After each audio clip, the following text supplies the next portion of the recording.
I feel like I need to up my game, Emma. You've got the highlights. You're very nicely put together. I feel like, oh God, I better do something. Well, I'll tell you what happened the other day.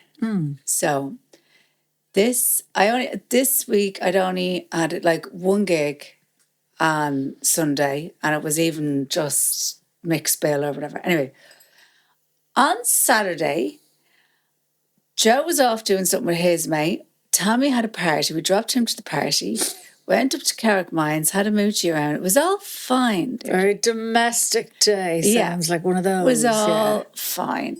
Went home and I started clearing through my clothes and my stuff. Yeah, this is what you and I are doing. This is what we do in the downtime. Okay, must do house. Must do house. Yeah. That's what I've been in for ages.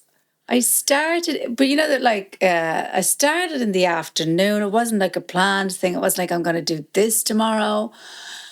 I was going until 1:30 in the morning. Oh my right? God. Oh my God. I went to bed. Exhausted. And I couldn't sleep. I gave it until 3. Oh Christ, you're on a Manic one. Manic episode. And I got back up and I kept going. And oh God. Yes, Deirdre. Oh Jesus. The only other person I know who does this is my friend Dee. She can do that. She told me she got her kitchen resprayed. Oh yeah. You know, she's living on her my friend Dee, I don't think she minds me. This is all public knowledge. So separated from her husband, living apart now. So her life has completely changed from having had 4 children in the house, varying in ages. Similarly to you, she was 21 having her first baby, and then, I don't know, bit of gap. Probably nearly 40 having her last. So 4 over that period of time. Anyway, just a busy woman, to say the least. Yeah. A busy go. Now, she's in a house on her own. So her life has changed completely. And as she said, you know what the most interesting thing about this is? I have to do everything myself.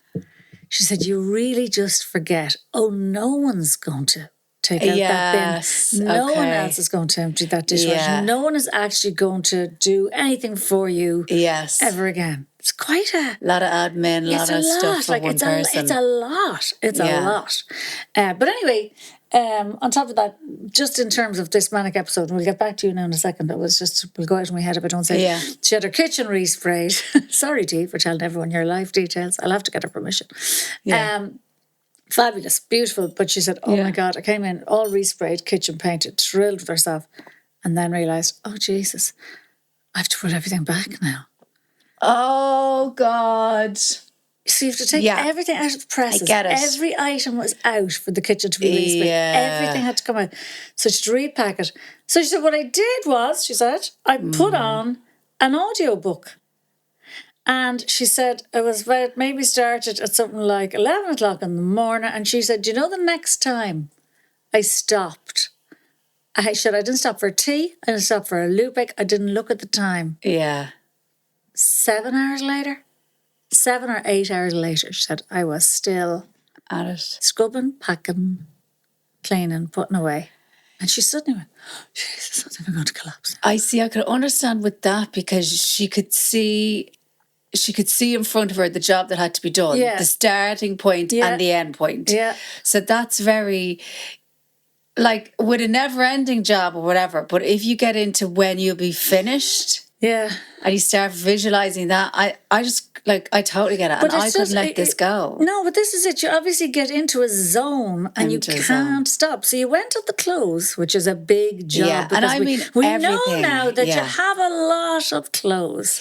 I've now copped on to this. I've heard you say in a couple of times, I need to pull back on the buying of clothes, but then you'll come in a new bit. And I'll think, she's not pulling back on the buying of stuff. But even it was, I had stuff, because I have the clothes in my room, or like, you know, my stuff in my room, but then in the little box room, I have stuff in there. So I have stuff dotted around. Yeah. And even like bits of makeup, hair products, whatever. Stuff. Even just, I like socks.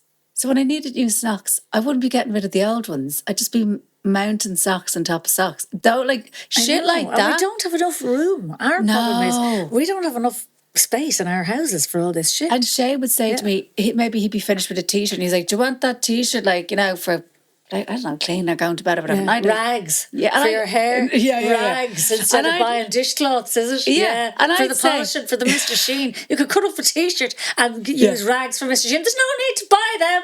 Yeah. Yeah. And then that's what we should be thinking. And then I looked and I was like, I don't need 15 of these old t-shirts. No. You know what I mean? Yeah. So you're bordering on the hoarder, aren't you? You're not bordering. at all. If you saw my stuff, not at all. I just got this, like, the room that had my clothes in was not, like, tidy, not falling down at all. It's tidy. But okay, I just there's didn't just too know much stuff. where shit was and whatever, and it was annoying me. Yeah. I finished up at about 9 in. You did not go all day and all night. Yeah. Oh God, that's property manic. No, it's a problem. It's mental illness. And then I thought, you know what, I'll have a little dozy on the couch now because everyone's still in bed. I closed my eyes, but like I didn't go to sleep. Yeah, no, this is bordering on a psychotic episode, like a proper psychotic episode. I know, yeah. Because not sleeping is dangerous.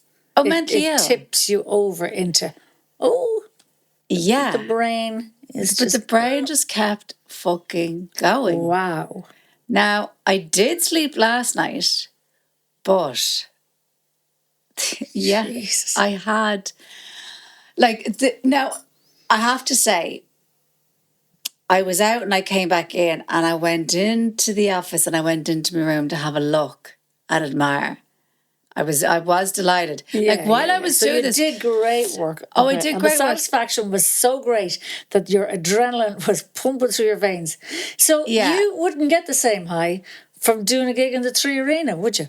You wouldn't get the same high from performing. Literally, but that's where you should be getting your manic from. But no, the minute you had a domestic day, you went mental. This is what happened when I just didn't have a gig for a week. So you see, I don't think you realise how much adrenaline, endorphins and whatever you're getting from that. And my brain was obviously searching for a hit or something. Yeah. And come on, do something absolutely manic, you mad bitch. And I was like, right. And I had been, like, during the week. But to stay up all night, I mean, I've never heard the like. I would always... No drink, no drugs, very clean living all this week, going out for walks and leaving my headphones at home, enjoying nature, fucking... down the tools. Wellness fucking out me hole. And then this manic episode by one day comes up and attacks me. But while I'm doing all this, I'm not manic while I'm doing it. I'm fucking serene. I'm serene. Yeah. I went into the bathroom at fucking, 9:30 in, and I had a look at myself and I was like, I actually look fantastic. I looked brilliant. Now, obviously, this was mental illness. Yeah. But then the next day, actual wall? The wall has happened today. So when I had to get up this morning. We have a double pod today. Yeah. When I had to get up at 7:15, because I thought yesterday was Saturday, I did think to myself, oh God. Yeah. So today I shall rally. What I was doing. I'll help.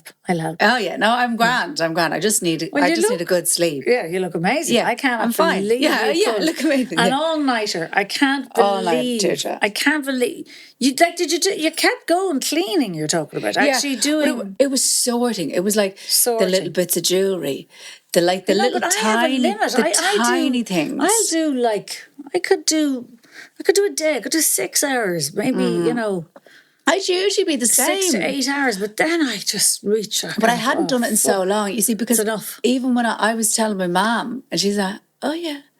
But we were saying, like, even when I was a kid, like a small kid, it'd be middle of the night and she'd hear, and I'd be moving to bed. I'd decide I'd have to rearrange the furniture in my room. So I've been at this for years, and obviously, I'm only fully when you're out every night, you see, you don't get to do your pottering, your rearranging. Oh, sure, I bloody know, love. My house is falling apart. Yeah. I'm literally demented. I'm exactly the same as you. I'm very domestic at the moment. I'm going, okay, this is my time to get the house sorted because... Yeah, you have a window now. Because I've just spent 12 months not doing it. Yeah. Literally just, wiping the surface. I know. Thanks to the cleaner, and that happens of a Tuesday. Otherwise, I'd lose my fucking Yeah, mind. you're keeping as it you just know, ticking but over. You're just ticking Yeah. over. But now you're at the point where, oh yeah, there isn't a blind in the house that works. Yeah. This doesn't fucking work. That door doesn't close. That's fallen off its hinges. That needs repaint. That carpet needs to be fucked out. There's clothes everywhere. It's a fucking disaster. It's just like, okay, go at it. So that's what we do with our downtime.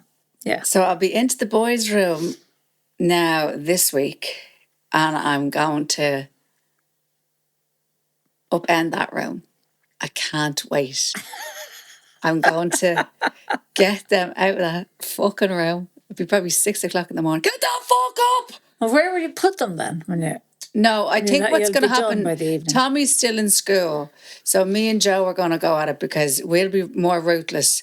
And the other chap, nobody fucking rat me out, but the other chap, you'd pick up the tiniest bit of paper and be like, no, I keep that. And now... It's a bit like you then. No, I'm not like that. I'll get rid of stuff. Eventually. Fuck off. After you've collected 15 of Shane's t-shirts, then you'll get rid of it. Yeah, but no, I'm not a hoarder. No, I'm not saying you're a whore. Her. No, but he'd keep things, but then he wouldn't. You'd go in the next day and it'd be crumpled up on the floor. You know, like he wouldn't like put it away or, you know, like put it away safe. No. And he won't miss anything, so we'll go at it. Anyway, I still can't believe you pulled an all-nighter cleaning. Neither can I.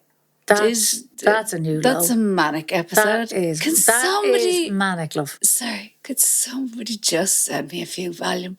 Nothing crazy, just 5. Why don't you have this? If you'd had one little volume and you'd popped it and you said, I need to stop now. I know. And when you'd gotten into the bed and slept, you would have been grand. I know. Silly sausage. And then but at least you got shit done. Yeah, I know. It was productive. When I have my episodes, which I haven't had one touch fucking wood. I had one in ages now, in fairness. Yeah, I had one night recently where I didn't sleep, but I hadn't had one in ages. You know the way I get my bouts of... Yeah. What's the word for it? Insomnia? Insomnia, thanks. When I get a bout of it. It can last for weeks. Oh, God. Yeah. And then I'm like, okay, I need a sleeping tablet. Yeah. Just nothing else for it. But I've been pretty good now. I'm on the melatonin. It's working for me. Yeah, I need to get some. Yeah, God, because I really poo-pooed it for ages. I kind of had it and I thought, it's not fucking working. Oh, okay. And then somebody said to me, you need to take it with magnesium. Now, there's magnesium in my multivitamin pack that I take, so I think it just started working. Because I take it just dissolves on the tongue and I can feel, if I read my book, I can feel 20 minutes later, my eyes start closing. Nice. Yeah, so a bit of melatonin might be good for you. Isn't it sad, though, that, like, if you think yourself when you were a young one and you were, you know, when you're going to get out, where are we going, what are we doing, who's going to be there? And now it's just like sleep. Sleep is the thing that you are so interested about. Like, I slept right through last night. Wow. Yeah, but that's just because we know we need to get the 7 hours ideally. Yeah, I think you need more. They do say women need more sleep than men. And also to look half decent. Yeah. Because as you get older, without sleep, you look very haggard. I've seen myself without the sleep. You know, it's not good. You look great after a good night's sleep. Yeah. The next day, very boring though. Wow. I went and did a roast. I was like, what the fuck? You'll have to explain to people what a roast is. They think you're going to somebody's house for dinner. No, not a Sunday roast with your spuds and all that jazz. A roast is you roast people, like you slag them well below the belt, you cross the line, or you maybe tiptoe around the line. I'm going to have to dissect this with you now because I'm not able to do roasts. Have you done a roast before? No, and I'm not able. Well, you don't know unless you've done one, though. No, I just know I can't do it. Oh. I'm not able to go to the line because I don't want to be If I could, I'd have to be very careful about what I was saying. It feels like an awful lot of hard work trying to not cross that line, not go too far. It makes me, I kind of recoil and that's a lot of work. I don't think I have the energy. They are work, in fairness. Yeah. Because it's material that you're only going to say that night and then it's gone. Yeah, no, it's a real commitment. Like, it's a big ask. So it was for GCN, and I'll tell you about I don't know what GCN is. I think it's Gay Community Network. Oh, right. It was in the Abbey. I do know. Of course I do. Brendan Courtney was hosting. Ah, yes. Last year they had they did a Was it roast a of Panty. That was last year. Yes, I was so asked. When I was asked, I wasn't available. So I thought it was going to be a roast of Panty again this year. So I was like, okay, so you know the way. Well, you just maybe I'd have a little draft email to myself, and if anything popped into my head, I was like, it's ages away, whatever. And then it turned out that it wasn't a roast of Panty, that there was a team 1 and team 2, but we were all roasting each other. So everyone was roasting everyone. And I was like, oh, fuck. I was like, this is a lot more. Of work. So, like, Garode was there. Did you do any thinking were you thinking of the roast while you were doing your cleaning? I actually wasn't. Oh, God. I was actually... That's multitasking at all. No, I was totally focused on... It was mindfulness. Manic mindfulness, but total mindfulness. Yeah. I wasn't in that zone at all of thinking of ideas. No, I was just laser focused. Like, Garode was on the other team. Daniel Byrne was on the other team. Niamh Kavanagh was on my team. Louise McSherry. Was it men versus women? No, 2 drag queens, Miss Taken and Miss Roots. They were on opposing teams. Maureen O'Connell. David Riley was there. Oh my God, you were quite the gang. There was loads of us, like. Wow, who am I forgetting? Loads of you. It sounds like a bit of a party. It was mental, and I was going first. Oh my God. This is huge pressure. I already feel like I just wouldn't know where to start. I was like... Tell me where you did start. I'm really curious. Oh, yeah. So what I decided to do was Brendan was hosting, great host, and I decided the kind of thing was there wasn't really many, it was just like go for it. The only thing they were like, you can roast Brendan at the beginning or at the end, seeing as, he's the host or whatever. And I was like, well, do you know what? I'm going to roast Brendan straight away because he's the host. He's been here before. He's not going to take anything to heart. And even I think he'd sent us a message beforehand going like, just fucking let it rip. Don't be worrying about anything or whatever. Yeah. So I started on him. And then... where did I go? Well, I just did fucking everyone. Like, I went for it. Like, I'd spoken to Garode. But can you tell me any of what you said? Like, what did you say about Brendan? What did I say about Brendan? I said, well, I slagged him about Lennon and Courtney. And I said that they were just basically fucking big bin bags for 120 quid. But I said, at least when that old woman crashed into the front of your house, you had plenty of bags to pick up all the rubble. And what else did I say about him? Very good. I said loads about him, like, because at the time when he posted about it, I was like, what? Did you see it? No. Oh my God. Brendan Courtney had just finished renovating his house. Sorry, the house I saw. Yes. That's what I'm talking about. Of course I saw this. And it was everywhere. Yeah, a woman ploughed her car I know, in. bless her. I know, an old woman, and ended up in hospital. She drove into his lovely, brand new, renovated house. Could you imagine you after a Manic episode cleaning your house all night and somebody ploughs into it? Could you imagine? I'd upend her and the fucking car. I'd have to apologise later. Oh, you'd have to just, I don't know. You'd be liable to grab her by the scruff of the neck and drag her into the fucking sea. I mean... apart from the fact that she was in a hospital bed, yeah. I'm still doing it. You'd have gone in and just finished her off. Pull the blood. Hi, morning. God forgive me. Just on the ward. Morning, how are you? Yeah. I have to apologise later. Anyway, yeah. Brendan posted about it and was very, like, really just perfect tone. Like, it was just, well, like you, like,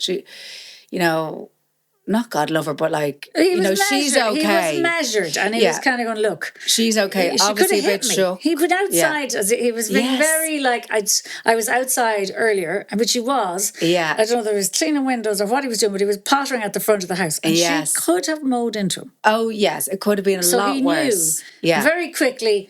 See, this is a positive mindset. Yes. Your mind can either go, this is a calamity, this dreadful fucking thing has happened to me, or your mind can go to, oh my God, this could have been so much worse. Wasn't I looking? I could have, weren't we all lucky? maimed me or killed me. Yeah. We could have both been. It's just a house, we can fix it. That's, So his tone was perfect, but on his Instagram post, some of the comments were like, I think, people were like, Brendan, like, you're so patronising to that woman or whatever, which he wasn't. Not at all. And I was like, I was laughing at the comments because it's like, Jesus Christ. I was like, give the man a fucking second. A car has crashed in to the front of his fucking house. His beloved house that he'd poured all his life savings into, as he said, to buy and renovate. And it was the house of his dreams.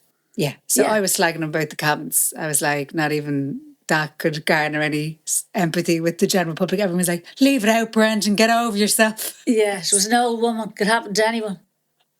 You'll be an old man someday. Yeah. You'll probably, all that jazz. Yeah. So, and obviously I was delighted I started with him. But then I went around to everyone. Like, did Garrow, did Niamh Kavanagh, did Shane. I'd really like to hear this. I'd love to. You'd have to go. Any of your gems? I can't because it's a roast, you see. Because some people backstage were like, they were like, is this too bad? And I was like, no. Nothing's too bad. No, I was like, go. I was like, you have to go there. Because I was like, if you don't, it's just going to sound like you're airing grievances. If it's not hard enough, it's going to feel like, if it's not outrageous, I suppose. It's better to go outrageous I think a tame roast, a lame roast is actually an anti-roast. It's not what they are about. Or it feels like you want to be roasted though, because like the people who are the easiest to roast are the people who have loads going on and there's loads to say about them. Yeah. So it's like it is the interesting people who get roasted the most. Well, and you get to the stage where you're like, fucking come on, say something terrible about me. Well, say something horrible. Do you know what's happened to me now? And I say to you, I don't think I can do a roast. Yeah. I was going to ask you, I wanted to ask you, have you done any, I know you did years ago, because I think you talked about it when you were in the thick of the single parenting and all that, but read any self-help books, all those self-development books? Oh, no.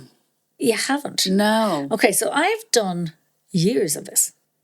Yeah. Years of this. My go-to is memoirs and autobiographies. Without thinking about it, pick up that book. So I've done years of this reading of, let's say I started probably when I was about, I think I picked up one of these books when I was about in my late 20s. Okay. I think quite late actually. But anyway, late 20s, I picked up You Can Heal Your Life, Louise Hay. Okay. Somebody recommended it to me and I picked it up. And then I thought, I'm going to write jokes about this. Yeah. Because she was saying things like stand in front of the mirror and tell yourself, I love myself. And I thought, well, Irish people can't do that. Don't be ridiculous. You might be able to stand in front of the mirror and say, I'm not the worst. Yeah. But you certainly wouldn't be able to stand in front of the mirror and say, I'm great, because that's not going to work. Yeah, anyway, I had all these ideas. I thought, I'm going to read more of these to get some jokes. But of course, that's not what happened. Oh. What happened was I took the Kool-Aid and I started doing it. Right. I started practicing all of these methods. For how long? Well, in truth, I've been doing it for years. So I don't think I'm physically or mentally able to do the roast anymore, because I've trained my brain to not as much. Fair. Now, not as much as possible. I don't criticise. Generally speaking. Yeah. You see, I'm well able to do a roast because I'm a deeply damaged person, and so am I, but I healed myself. You see, I've never done therapy. Yeah, and there's a lot wrong with me. Of therapy, it's more the self work. I did it myself. Yeah. Now I've only done 2 years of therapy. I'm not actually going anymore, but So that was very late. That was only very recently. That was just one big specific thing I needed to tackle. Yeah. But I have done years of reading these positive mindset, Yes, not speaking negatively, not judging other people. So if you're not judging other people, you're not fit to do a roast. Yeah, but you'd be surprised. Like some people, I was like, oh, I wonder what they're going to be like. Like I was like, oh, I wonder what Niamh Kavanagh's going to be like, because obviously she's not a comedian or whatever. But like she was fucking well able to do it. Yeah. I saw my dad. It's interesting. And I told him one of my jokes beforehand. Yeah. I told, I'm going off to do this or whatever. And he was like, oh, Emma, oh. Oh, you see, he's trained to be a diplomat. He's trained to he's not like, are you sure about that? And he's trained to be measured. He's a lawyer, so he's... Yeah. They're always down the middle of the line, aren't they? Yeah. They don't do extremes. Well, he used to say I used to work... And this is extreme. I used to work in a corner shop when I was a teenager, and some of the people would be so fucking rude and giving out about fucking apple tarts and all sorts of shit. And I'd come home and I'd be like, this fucking Elwyn came in today and she was giving out, like, she'd be giving out stink to me or whatever. I go home and my dad would go, Emma, you never know what's going on in people's lives. And I'd be like, shut the fuck up. And then he'd be the very one when he's in the car, fucking move! What the fuck is wrong with you? Yeah, but that's different because there's you're detached. It's not a personal connection. But anyway, isn't it amazing? Because I know now that even if I have a bitch, it's not like I'm a total yawn bore and that I won't bitch about somebody. But when I do, I'm actually deeply uncomfortable. I actually don't like it. You big lick. I know. It's a pain. I'm just I don't want to do it. Yeah, but all you have to do is you look at the people. What are the hot top? When you think of them, what do you do? I haven't lost my desire to be funny. Yeah. It's just a very specific thing. You see, a lot of this stuff, philosophy and power of positive thinking and mindset and how you live your life, an awful lot of the philosophy is you are what you think. And oh, yeah. So your thoughts so, would be the outcomes and that kind of thing.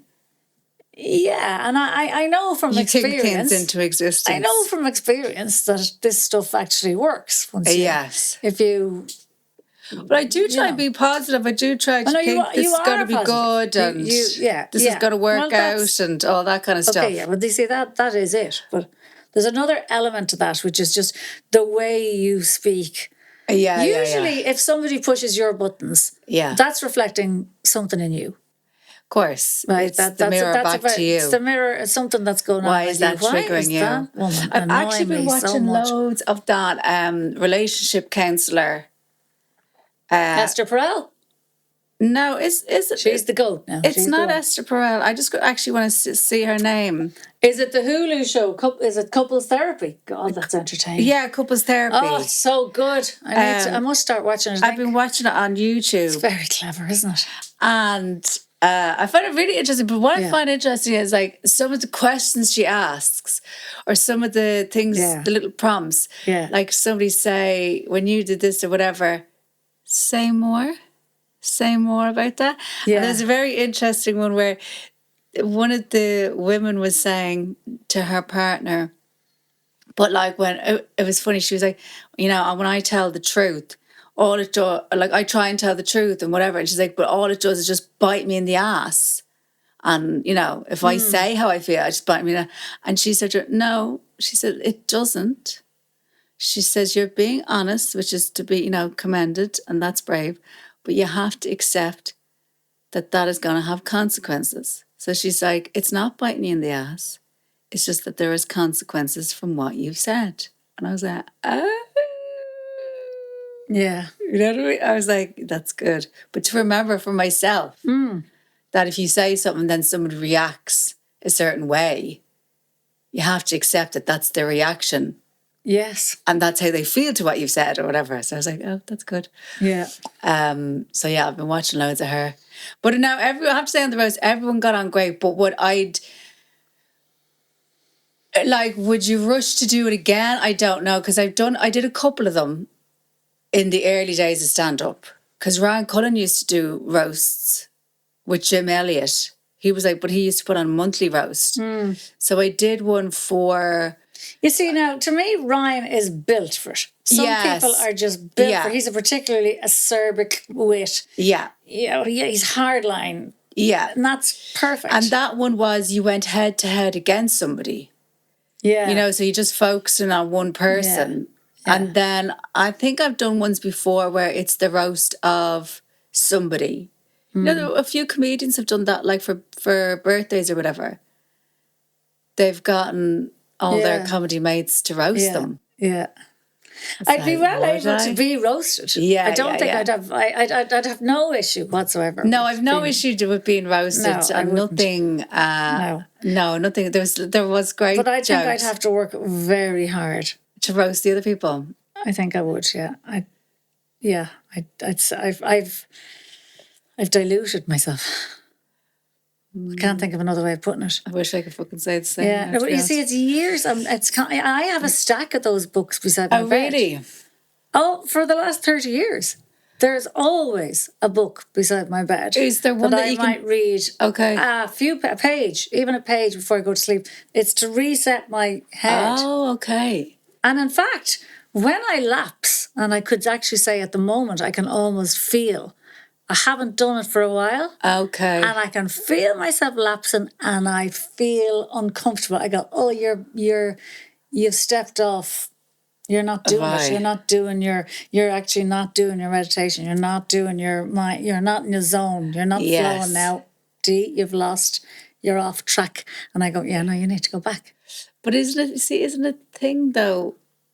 I know it's like it's whatever. But like, is a healthy mind a good mind for a comedian?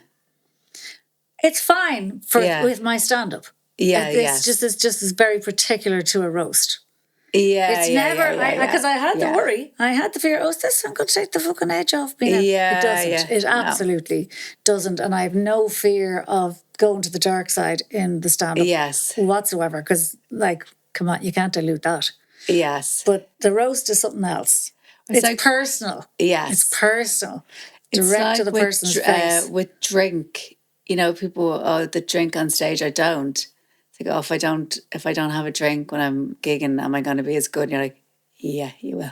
Don't worry about it. Well, it makes little to no difference. Yeah, I know from experience. Yeah, but you only have one. I'm talking about people that be having pints. Yeah, well, that does make a difference. I've done that too. Yeah, but I'm saying not often, but very odd time. What I'm saying is somebody who's having like a good few pints before a gig, they will be better if they just had one and did the gig. 100%. That's what I'm saying. Oh no, 100%. You can't be good if you're trolley. But you only have that little drink, and that keeps you ticking. I only actually have half of it, and I bring the other half on stage with me. Yeah, because you don't really get time to do much drinking on stage. But also, it does make your head fuzzy, and you've got so much concentrating to do. You are not helping yourself. Yeah, and you're thinking of this, that, and the other coming. Yeah. Anyway, speaking of those, books, and I was going to ask you. Oh yes. Have you ever? Did I ask you this before? Have you ever actively manifested something? Do you do? Yes, I do manifest, and I do the gratitude thing. Yeah, so and you're the doing journaling. it all naturally. I do it. You've learned this somewhere along the line. Yes, like to be honest, I probably lapse on the journal thing a little bit at the moment, but even when I was tying my stuff up, I did just leave a notebook and a pen just beside my bed. But where did you get all this from? Would you say from online? Because online. Because I started so long ago, there was no online. Yeah, okay. Mrs. Dinosaur here. So you had to buy the books if you wanted to find out about this stuff. Whereas that's really interesting to me because now it's on, everybody's got it on their phone. Yes. So I definitely do manifest. And I would, I think I would use visualization. Yeah, very good, very powerful. I would do that. And positive affirmations. Oh, you're all over. You were doing it all. You just haven't gotten to the bit where talking about other people or, having an old go at other people makes you uncomfortable. You haven't gotten that far. I don't think I will, to be honest. Yeah. See, I love analysing people. Well, analysing is totally different. That's just not analysing. I analyse people to the hilt. Sure, if I didn't do this, I'd be a therapist. Yeah, no, that would be my dream. The other job, the other career I would have pursued. I would have loved to have studied psychology. I love analysing people, and I would love a bit of gossip and all that bitching, but it's more I'm definitely trying to figure people out. Why have they done that? What's behind that? Do you know what I reckon's going on there? Yeah, you have a bit of you've got a very curious mind. Yeah, I'm nosy. I'm totally nosy. Curious mind is not nosy. That's how is that brain working? That is a proper analysis. What have you manifested, or what do you think you've manifested? Nothing big, unfortunately. Oh. Well, that's probably not true if I looked at it, but I do think. Interestingly, I had one happen to me literally yesterday. Now I'm talking about a tiny thing, but you know what? Does this happen to you? You have the thought, and it happens the next day. Or something happens the next day, or even a couple of hours later, where you go, really.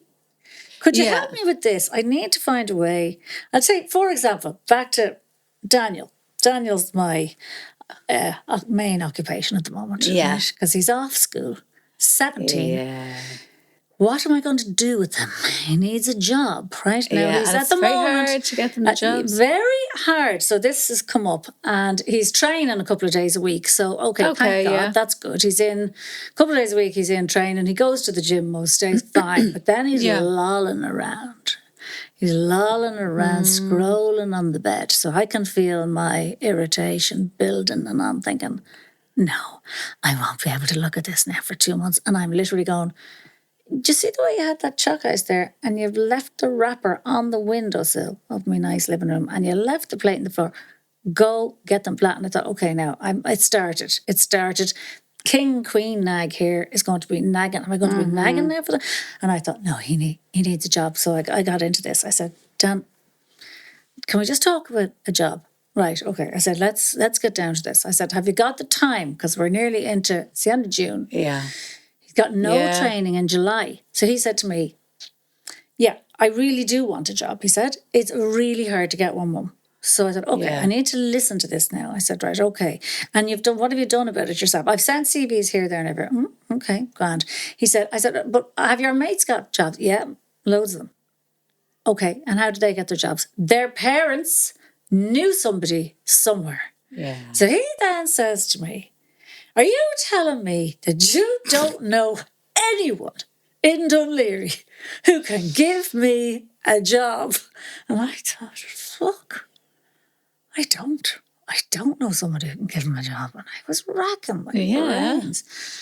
And he was thinking, like, the businesses around. I thought, well, I know the women who are down there and running that boutique and that shop, but there's not going to be a job for a 17-year-old boy. They don't need a 17-year-old boy. Yeah. I was thinking, my local coffee shop, maybe I could ask. Sorry, just imagine him in a fucking boutique with the North Face jacket on going, do you need any help? Just let me know. Yeah, to the ladies. That's on sale today. To the ladies of South County Dublin. Yeah. I'll take that. Will I take those items to the changing room for you? Yeah. Anyway, to be fair to him, once he levelled it at me, I thought, yeah, Deirdre, you're not doing well here. Other people are getting their kids jobs. I thought, you need to get your fucking finger out. I suddenly was like, oh God, I've taken my eye off the ball here. It's up to me. Do you know what I mean? It's up to me. Now, I'm looking at the dad. I'm going, do you know anyone who can give this child a job? But he's like, no. Right. And I'm better at that. Do you know what I mean? As in talking to people. And I'm better at... Yeah, I'm not brilliant at it, but when I put my mind to it... Anyway... I had this big conversation with him. I was thinking, this is fucking... We've dropped the ball here. Yeah. All his mates have fucking jobs and he doesn't. What's wrong with me? Like, yeah. Walking down the street, I said, I'm going to make this happen. So in my head, I decided. So I can do a bit of woo-woo shit. I can say, listen, I need whatever I'm talking to. whatever we believe in. Yes. In my case, it's actually just energy. But I go, Okay. I need help here now. I'm on a mission. I've got to find this boy job. Anyway, I went out last night, and that very evening I went to Dalkey Book Fest. Dalkey Book Festival was on. Went to a talk about the world in 2030 and what's to become of us all. And afterwards went for a drink. And who did I go? Oh yeah, Darren Smith came with me. Anyway, we went to Finnegan's, as you do. And I realised, by the way, can I just say, that I hadn't been out. I thought, I haven't been out in I don't know, a month more. Mm-hmm. You know the way, because a family holiday's not out. No, family holiday's not out. That's not out. No. So I thought, Jesus Christ. Not out. I hadn't actually been out socialising. That wasn't to do with work in a very long time. So I was out talking to people. I was having a fucking great time. Got the drink into me. I'm having a chat with people, and I meet this man, and he said, and Darren introduced me. Do you know so and so? Yeah, how are you? And he goes, oh yeah. He said, you voiced a job for me once, of course. I haven't a notion. And he goes, mentions some show, and I go, oh, no, that doesn't ring any bells. And he said, oh no, I'm wrong. He said, you voiced James's Hospital. Do you remember the documentary about James's Hospital? Okay, I did the voiceover for that. I actually love doing things like that. Note to anybody out there, production companies, love voicing those things. I'm available. Okay, anyway, so I said, yeah, lovely. Carrie produced it, and we were having the chats, and and then he's talking about, we get into talking about, oh yeah, kids, you've got kids, 20, 21, where are they, UCD, what school, Mm-hmm. Yeah, my young fella, yeah, he's coming along in a minute now, I said, has he got a job? Yeah, works in the local hotel in Dunleary. Well, I came alive. I said, oh Jesus, I said, I'm desperately trying to get my young fella a job. He said, oh, well, I'll ask him to put a word. Has he got a CV? Yeah, he's got a CV. Okay, get me the CV and I'll get him to have a word with the manager. So that's happening today. But that was in literally, I had the thought and I said, I'm on a mission. I'm going to make this happen. And literally a couple of hours later. So he should be getting correspondence today then. I feel like if I could get that young fella into this particular hotel and get him a job, I feel like I would like that. I feel like that would mean more to me than him getting into Harvard. I know exactly what you mean. Yeah. I remember when Ellen was getting a job. I don't give a fuck about the points, what college he goes to. Right now, that kid, because he's Mr. fucking Lippy, needs a job. And I'm like, I'm realising that's how Holly learned. It was the first time she copped on was when she got a job. Yeah. It's like, actually, there's the value of money now. Now do you understand what it takes to earn 15 euros that you don't give a fuck about squandering? I know. Yeah. You see, do you know what it is? The wellness and all that and the mindfulness is great, but he has too much mindfulness. He's too much wellness in his life. You need the balance of having to do shite. Agreed.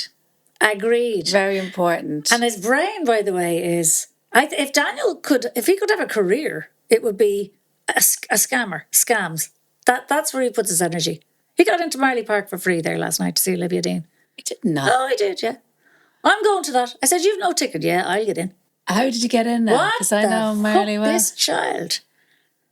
Somebody he knew was on the scanners. Oh. Somebody he knew got the nod, and he said, no, it wasn't easy, but I got in. It's the second time getting into a concert in Marley Park. He's able to do the acting and the... Oh, yeah. Well, you see, actually, that's when Ella was trying to get a job, I said to her, pure Elwyn, I said, you want to get out now and start pounding the pavements and knocking on doors. Yeah. I said, because they need to see it. They need to see that you're pleasant, whatever, and that if we put you on a tail or whatever, that you can deal with customers and all that jazz. Yeah, see, what I get back when I say that kind of thing is, when I get back from him is, that's not how it works anymore. Nobody's, they don't, you go down and they just say to you, send in your CV. Yeah, but tell him he could be lucky because it could be an Elwyn like me. Yeah, that exactly. And you'd say, well, look, that's a bit of initiative because actually I remember I needed a job. Once he gets the CV in, I'm going to say, now, the next day, you're going to go down and say, my CV was left in by so-and-so. Because he could be talking to Owens like us that would this say, is- that's a lovely young man. I swear to God, Emma, I have to make this job happen. I'm going to lose my shit if I don't make this happen. And this is the perfect place because it's down the road from the house. And also the young fellow who works there, he got his job there when he was 16 and he's still there and he's in UCD working away. So I'm thinking... I can imagine when this man was telling you about his son. This was the biggest high I'd had in my I week. can imagine you. Yeah. I imagine you listening intensely. And you came home and you told Steve, everything was that boy has been working there since he was 16 and he's still working there. This has to happen now. Yeah. This is the Deirdre high this week. This is the absolutely... Fuck the house in Spain. We're getting Dan a job. I'm going to be devastated if I don't sort this. I'm like, I'm also like, I'm running out of time. It's nearly the end of June. Do you know what I mean? Like this is the window. This week is the window. This is the window. Like it needs to fucking happen. Anyway. Fucking hell. Okay, got that off my chest. Yeah. Right. Then I went to Marley Park last night to collect them because Holly who'd bought a ticket, and her gorgeous friend Tilly, who's over from London. Of course, what happened to Holly? She missed her flight. How many times have I been on this pod talking about Holly in airports? How did she miss the flight? God love her. I had empathy for her. Now, me and Steve... Well, you would. By the way, we had a domestic in our house, me and Steve. Because he said, well, she didn't get there on time. She did what you did to me over Cardiff. Do you remember that day in here? No sympathy for me at all. You were like, yeah, well, you didn't fucking get there in time is the bottom line. There's truth to that, but also a bit of empathy, lads. Anyway, she fucking left us. She said, I left house, Mum, in loads of time. Yeah. Got to the train, she's going to Gatwick. Now, there's no other way to get to Gatwick. You have to get the train. She says, I arrive in oceans of time and the train is delayed by 40 minutes. But she said, because I'd left so much time, I actually thought, I'll still be okay. I'll get there. It'll be tight, but I'll get there. The gate was closing at 9:20. She got to the gate at 9:20 on the dot, but the scanner wouldn't fucking scan it. It was Ryanair and the scanner just... Because it was 9:20, it just wouldn't go through. So she's like, oh my God, no, and straight into panic and tears. And the person on the gate is saying, look, you are here on time, but this machine is just not letting this barcode happen. Yeah. But if you can find this is a laugh, if you can find a Ryanair person to walk you through, we'll let you through. But of course you can't find a Ryanair person to walk you through because there isn't a Ryanair person. There's one person sitting at a desk dealing with customers and he can't leave the desk. So she's fucked. And then the flight was delayed. But they still couldn't let her through. But nobody can make a judgment call. But sure, like, if the scanner doesn't... person, can the person doing the thing not just walk down with her then? To board. What person? Are they talking about she needs a Ryanair person to walk her out to the tarmac or what? No, just to literally walk her through that security bit. Just to say, go on. At the gate? I'm overriding this. At security. Oh, she was at security. Yeah, but that's where you first show your... You have to first show your barcode, your ticket. Sorry, I thought she was at the gate. What is it called? A QR code. Your QR code is first stamped at the... Yeah, your boarding pass. Oh, okay. That's first stamped at security. I thought you were saying that she was actually at the gate. No. She hadn't gone through security? No, she hadn't gone through security. It wouldn't let her go through because it was 20 past. Oh, okay, so she's quite late. Well, gate was closing at 20 past. It was like... You were telling that story like she was at the gate, like the plane was out in the tarmac. No, she was a good bit back. She had a good another 10, 15 minutes to go. The gate was closing at 20 past. That's why the cut-off happens. There's a cut-off. Our mother's daughter. I felt sorry for her because when you're... But I love the spin. The spin was brilliant. I was envisioning that she was there... And the plane was on the tarmac, 20 past 9. I'm like, but why can't they just walk out with her when they close the door if she's last boarding? No, she's fucking back at security. Yeah. But and if she's her mother's daughter, she's probably something mad in her bag as well that they'll have to take out. No, I just told it wrong. But anyway, all she has is a little rucksack. And then the flight's delayed. But the mad thing is, There's nobody can make a call. Nobody can say that person wanted to let her through, but they didn't have the authority. There needs to be personnel in the airport, a kind of an O'Kane liaison officer. Can you just let the people at security? Can you just let them make a judgment call? Can you give them? We need to get one person authority so that we would know that they'd look at the system every week and they say, we have an O'Kane entering the airport today. Mick, are you on? Right, we'll fucking look after them too, because they're gonna make an arse of it. But it's also it's the machine. It's us versus the machine. Yeah. So that didn't happen back in the day. People made judgment calls. Yeah. Did you see the poor child whose fucking, excuse the language, passport was damaged and she couldn't get on to... Oh, yeah. What was this story? She couldn't... Was she a singer? Was she going on Love Island? She was going on to Love Island. She wasn't going on Love Island. What was she? Whatever, something like that. She's going on holidays. Okay. This is a different thing. We need to talk about this on Thanks It's not a different thing because... She couldn't go because they said her passport... They wouldn't let her on the plane because they said her passport was damaged. Yeah. That's what happened to Mike Rice. Mike Rice the same, yeah. Yeah. Passport damaged. I know. One of your dog at Jude, one of the corner of one of the pages. Another. This is a judgment call. Yeah. This is where security... Here's a young one. She's going on her holidays. She's got no bombs on her. She's not a terrorist. I know. She has never, ever committed a crime. But one of the pages of her passport's a bit scruffy. Mick, will we let her through? Yeah. Yeah. Yeah, I know. She's not the problem. Trump is the problem. Let her through. Yeah. Yeah? I agree. Netanyahu's the problem. Yeah. Stop letting this one with the scruffy page in her passport not go on her holiday. Her summer holiday. Fucking cop on. Yeah. Cop the fuck on. I thought we were all meant to it was all meant to be easier now anyway, like just bring a fucking... It's us against the machine now. It's us against the machine. The QR code. And time as well, if you're okay. You're probably all over the QR codes and all that shit. Now, I'm only learning. What the fuck does that even mean? You're probably all over the QR codes. What the fuck does that even mean? Well, no, she's a dab hand at the QR codes. What the fuck are you talking about? I was allergic to them for ages. But the first fucking time I actually sat in the Ryanair flight the other day, I went, will I actually have a go with this QR code to order a drink?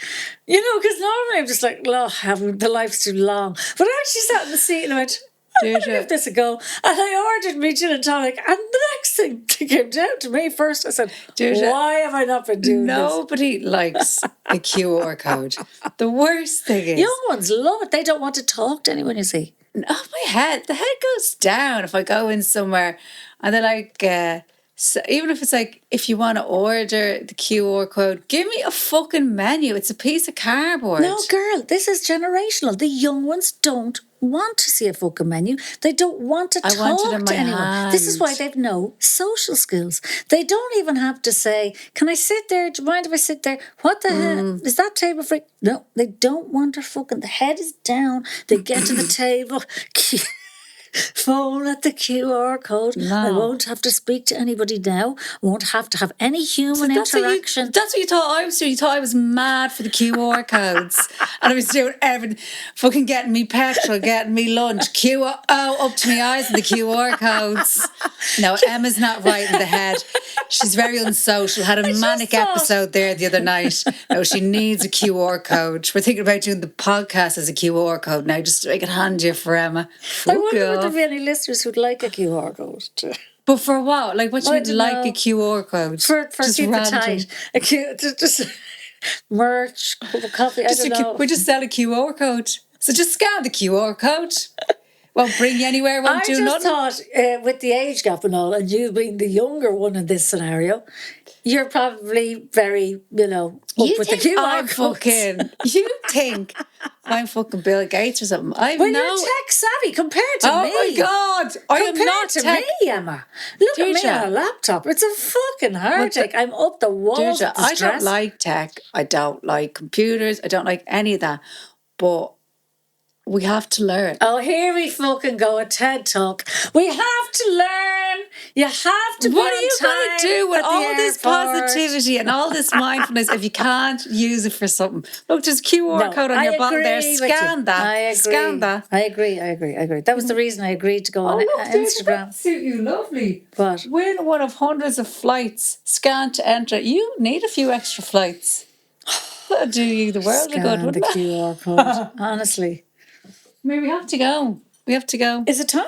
Yeah. Are we keeping it tight, are we? Kept it a little bit tight, but not incredibly tight. But we're tight enough, yeah. Okay. Is there anything you want to let people know about? Well, I suppose we should let people know we'll both be in Edinburgh. Edinburgh is the big one. We'll both be there doing a live pod. Emma will be there for the whole month doing her show. I'll be there for 1 week doing my work in progress, which is in the Stand. Don't we love the Stand Comedy Club? Yeah. And what's your date for doing your week? It's the 11th to the 17th. Thanks for asking, Emma. Yeah. Gracias. And I wanted to know for myself as well, actually. I wanted to know when Deirdre's coming to town. Yeah. So 11th, lovely. And we're on tour. Yeah, we have so our own delighted tours. you want to be there, actually. I realise now, I do have a friend in Edinburgh. Because I was just thinking about who's going or what's happening. Yeah. I'll be there. Good. Well, you better come out with me. And I'll be sick of the QR codes by then. Holly Bradley informed me she's coming for the whole week. Oh, is she? She's like, are you there? Yeah, you have the room for me. You have a bed for me. Yeah. Oh, great, because I have loads of friends up there. Oh, lovely. So she's coming. Oh, that's great. Yeah. I think Dan wants to come as well, but not if I've gotten him a job. Oh, yeah. I won't Keep your fingers crossed. Keep your fingers crossed now. Okay, we'll leave it on that. We'll leave it on that. Yeah, say a prayer. Okay. Chat. Cheers. Bye.